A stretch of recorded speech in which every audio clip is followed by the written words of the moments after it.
Merhaba YouTube. Bu videomu tropikal akvaryumlarda en çok beslenen canlılardan biri olan elma salyangozu ile ilgili daha önceki videoma ek olarak en çok sorulan sorulara cevap vermek için yaptım. Yaşamsal döngüde hayati önem taşıyan elma salyangozları çok yaygın ve bakımı kolay bir canlıdır. Çoğu balık türüyle birlikte yaşayabilirler ve gene birçok elma salyangozu türü akvaryumu yosunlardan temiz tutmak için kullanılır. Eğer iyi bakılırlarsa da çok çabuk büyüyebilirler. Umarım elma salyangozlarına bakmaktan benim kadar zevk alırsınız. Onlar akvaryumlarımıza güzel bir katkıdır ve bitkili akvaryumlarımızda doğal, sürdürülebilir bir ekosistem yaratmanın bir parçasıdırlar. Elma salyangozlar hakkında bu videoyu izledikten sonra bile herhangi bir sorunuz olursa istediğiniz zaman bana sorabilirsiniz. Sorularınızı yanıtlamaktan ve yardımcı olmaktan memnuniyet duyarım. Eğer hala kanalıma abone olmadıysanız hemen şimdi kanalıma ücretsiz abone olabilirsiniz. En çok bana sorusu sorulan konu elma salyangozu bitkiye zarar verir mi?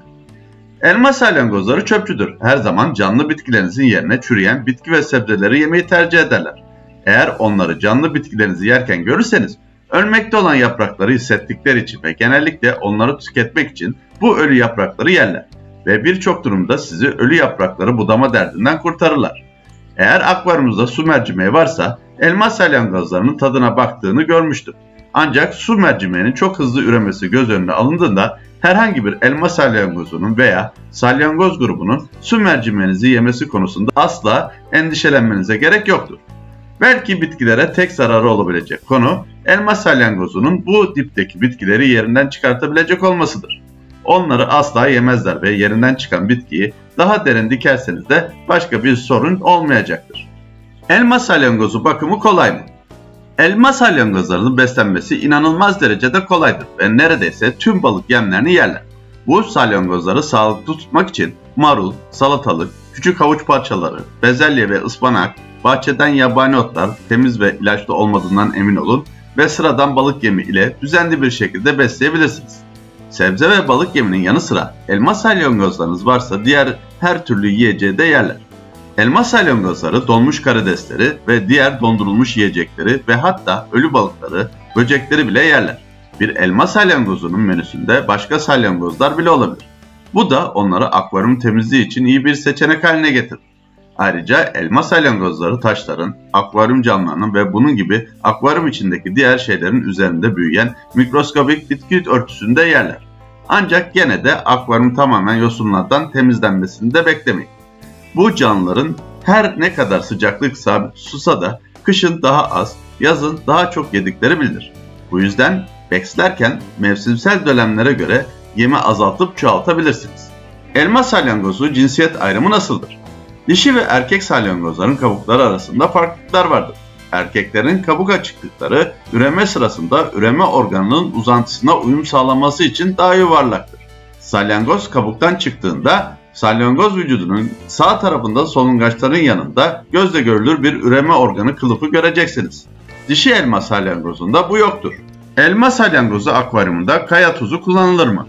Akvaryum tuzunun elma salyangozu üzerindeki etkisi nedir? Salyangozların derileri çok ince ve geçirgendir. Tuzlu su içinde veya tuzlu suya yaklaştığında tuzlu su deri yoluyla salyangozun hızla su kaybına neden olur. Bu durum salyangozunuzun susuz kalmasına ve ölmesine bile yol açabilir. Tatlı su salyangozları söz konusu olduğunda aşırı üreme ve bir akvaryumu aşırı doldurma eğilimindedir. Bir tehdit haline gelebilirler. Bu yüzden birçok akvaryum sahibi salyangozları akvaryumlardan uzak tutmak için tuz kullanır. Ayrıca canlı bitkiler, akvaryum kumu veya aksesuarlar salyangoz veya salyangoz yumurtası taşıyabilir. Bu şekilde bir akvaryuma girebilirler. Bunu önlemek için akvaryum sahipleri genellikle yeni bitki ve aksesuarları için bir tuz banyosu yaptırmayı uygun bulurlar. Elma salyangozu hareket etmiyor. Bunun birçok sebebi olabilir. İlki uyuyor olabilirler. Bu süre 2 ila 3 gün sürebilir.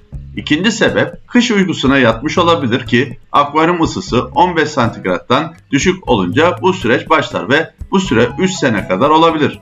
Diğer bir sebep salyangozlar saldırganlarla karşılaştıklarında geri çekilip kabuklarının içinde saklı kalırlar ve hareket etmezler. Gece daha aktiftirler. Bu yüzden de gece dolaşıp gündüz yatabilirler. Akvaryum su değerleri bozuk olabilir. Özellikle su sıcaklığı ve veya pH değerlerindeki ani değişiklikler strese neden olabilir. Aşırı amonyak ve nitrit de salyangozların hareketsiz kalmasına neden olur. Çok sık karşılaşılan durum salyangozunuzun çok fazla yemesi sonucu hareket etmemesidir. Yediklerini sindirebilmek için dinlenirler ve hareket etmezler. Yeni bir akvaryuma geldiklerinde salyangozlar uykuya çekilebilir. Bu tamamen normaldir.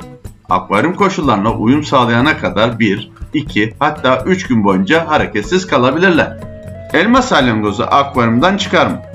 Elma salyangozları akvaryumun bakımı düzgün yapıldıkça genellikle kaçmazlar.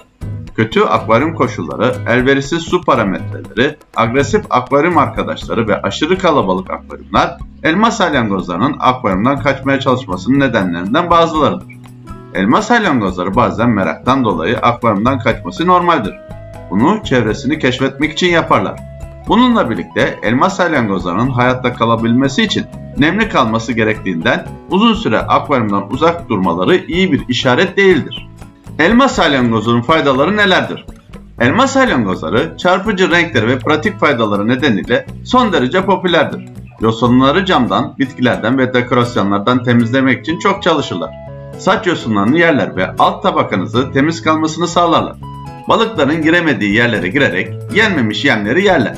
Ayrıca ölü balıkları daha siz görmeden ortadan kaldırırlar. Elma salyangozu neden ölür? Bir elma salyangozunun ömrü yaklaşık 1 yıldır. Su koşulları iyiyse ve salyangoz şanslıysa ömrü daha uzun olabilir. Elma salyangozunun bilinen belirli bir hastalığı yoktur. Ancak bilinen birkaç ölüm sebebi vardır. Bunların ilki düzensiz ve sürekli bozulan akvaryum su değerleridir. Bu düzensizlik elma salyangozunun bünyesini zayıflatır ve bunun sonucunda zararlı bakteri ve parazitlerin istilasına uğrar. Diğer ölüm sebebi akvaryumlarda bakır bazlı ilaçların kullanılması ya da bakır içerikli aksesuarların akvaryuma konulmasıdır ki bakır bütün omurgasızlar için zehirli bir maddedir. Diğer sebepler makrakanta gibi saldırgan balıklar, yetersiz beslenme, aşırı sıcak akvaryum su değerleri ki 24 ila 20 derecelerde yaşarlar, kabuklarının kırılması ve son olarak da tuz. Elma salyangozları tuz ile temas ederse ölür. Elma salyangozu üretimi nasıldır? Elma salyangozlarını başarılı bir şekilde üretmek için dikkate alınması gereken birkaç şey vardır. Elma salyangozları ayrı ayrı cinsiyetleri olduğundan bir erkek ve bir dişi salyangoz gereklidir. Elma salyangozları iyi beslendiklerinde ve sıcaklık 24 ila 28 derecelere geldiğinde çoğalırlar. Yumurtalarının suyu üzerinde bıraktığı için akvaryumda en az 15 santim boşluk sağlanmalıdır. Dişi elma salyangozları aylarca üremek için erkek menisi saklayabilir. Bu nedenle tek bir dişi salyangoz bile üreyebilir. Erkek salyangoz bulunmayan dişi elma salyangozları bazen kendi kendine yumurtalar üretir. Ama bu yumurtalardan yavru çıkmaz. Eğer doğru koşullar sağlanırsa bir elma salyangozu birkaç hafta boyunca her 4 ila 7 günde bir yumurtlayabilir. Evet arkadaşlar, bu videomun da sonuna geldik. Bu ve bunun gibi videolarımı izlemek için şimdi kanalıma ücretsiz olarak abone olabilirsiniz. Yeni çıkan videolarımdan da hemen haberdar olmak için bildirimlerinizi açın. Bana destek olmak için videolarımı beğenin. Bana sormak istediğiniz bir konu varsa yorumlar kısmına yazabilirsiniz. Bir sonraki videomda görüşmek üzere. Şimdilik bay bay.